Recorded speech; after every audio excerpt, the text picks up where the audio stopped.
I am an archaeologist and I study women's histories. So in doing that, I actually focus on living cultures and creating a connection between the past and the present, and just how important the past is to forming our sense of who we are today, and how important it is in forming our identities.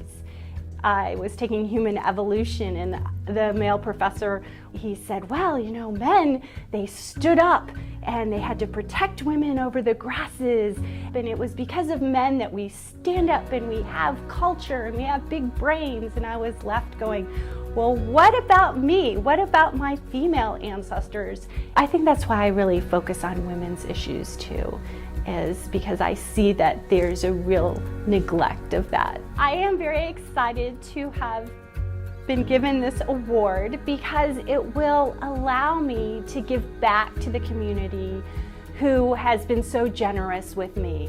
I went to Botswana. It was so amazing. People were so kind and so generous, and it always amazes me how much people are willing to share their lives with me. I will be able to use the funding to work on a children's book, and the children's book will be distributed in the primary school in the community I work in. And both elder men and women I've worked with them to create local histories, to document local histories, and they've never been written down before. And I think really importantly, women wanted me to point out that their ancestors, their mothers, their grandmothers were important ritual and political leaders.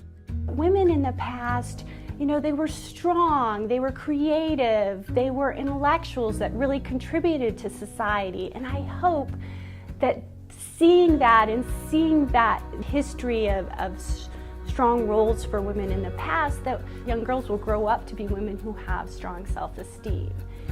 I really am very thankful for the WLP members and for the donors for honoring me and for recognizing my research and just including me among the other really strong researchers and wonderful women at USF.